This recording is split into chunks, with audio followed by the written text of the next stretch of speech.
یاد رکھیے گا، قرآن کی دعائیں اور قرآن کی بد دعائیں نسلوں تک چلتی ہیں۔ قرآن دعائیں دیتا ہے اور قرآن کی دعائیں بڑی بڑی آفتوں کو ٹلوا دیتی ہیں۔ وہ آفتیں جو اتنی نیچے آ چکی تھی، کھجور کے درخت سے بھی نیچے آ چکی تھی، اور اس آفت سے اولاد بچھڑ جاتی ہے، بیٹے مر جاتے ہیں، گھر گر جاتے، بجلیاں کانپ جاتی اور جسم جھلس جاتا، اور اس آفت سے رزق چھن جاتا۔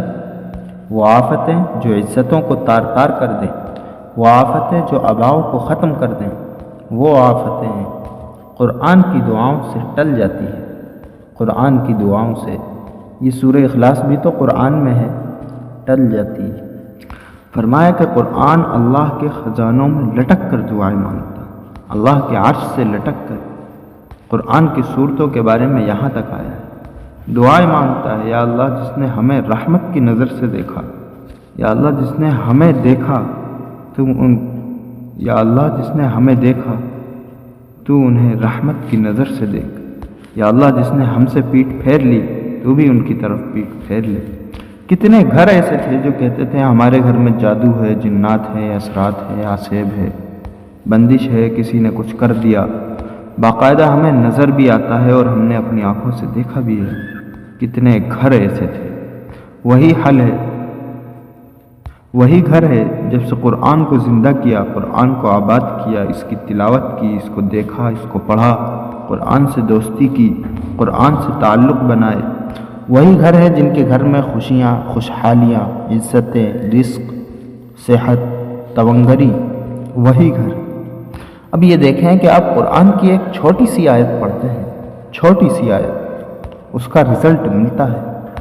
ایک صاحب تھے، پتہ نہیں بظاہر ان کی کوئی نیکی نظر نہیں آ رہی تھی، وہ خود کہہ رہے تھے اور کہتے تھے میرے اوپر پتہ نہیں کوئی 64-65 مقدمے ہیں، 64-65 مقدمے، یہ ہے وہ ہے۔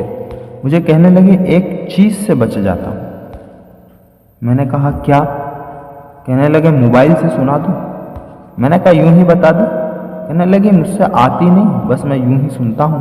میں حیران، میں نے کہا کیا؟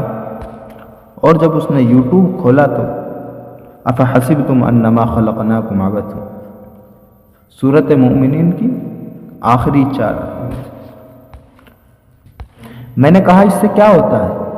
کہنے لگے کوئی بھی بات ہوتی ہے بس اسے سن لیتا ہوں، میری ساری آفتیں ٹل جاتی ہیں، ساری مصیبتیں ختم ہو جاتی ہیں، سارے مقدمے میں دیکھ لیتا ہوں، میرے مسائل حل ہو جاتے ہیں، میری مشکلیں دور ہو جاتی ہیں، مجھے اس پہ یقین ہے۔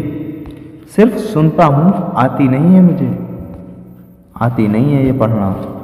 قرآن پاک کی ایک آیت، ان کے تو یہ کمالات ہیں، 2 آیتیں، 4 آیتیں، سوچیں پورے قرآن کا کیا کمال ہوگا، اور پورے قرآن کی کیا تاثیر ہوگی، کیا طاقت ہوگی، کیا قوت ہوگی۔